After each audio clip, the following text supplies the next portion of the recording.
National highway 161 Akola Nanded Sangareddy వరకు ఉన్న ఈ హైవేని బీజేపీ నేను చేశానంటుంది, బీఆర్ఎస్ నేను చేశానంటుంది.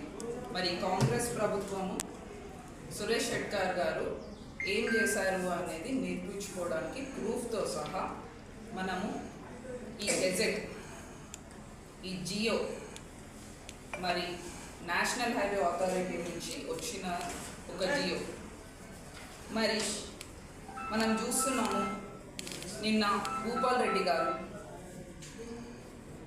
షెట్కార్ కుటుంబము దరిద్రులు అని ఇష్టం ఉన్నట్టు నోటికొచ్చింది మాట్లాడుతున్నారు. సంస్కారం లేకుండా ఎవ్వరు ఆపోజిషన్తో అన్నా కూడా పద్ధతిగా అనేది మాట్లాడడం ఫస్ట్ నేర్చుకోవాలి. గెజెట్ అనేది అర్థం కాకపోతే తెలుసుకోండి, లేకపోతే నేనే నేర్పిస్తాను. గెజెట్ అంటే ఏంటి? ఆ కాలంలో నాన్నగారు ఈ ఇంజనీర్లతో కలిసి అక్కడ మ్యాపింగ్ చేయించి, సర్వే చేయించి, ఆ సర్వేది బ్యాక్గ్రౌండ్ చేసి దాని ఫండ్ అప్రూవల్ అయిన తర్వాత వచ్చేది గెజెట్. గెజెట్ అంటే రాత్రికి రాత్రి మన ధర్నీ పోర్టల్లో మన పేరు మార్చి భూ కబ్జా చేసేలాగా కాదు.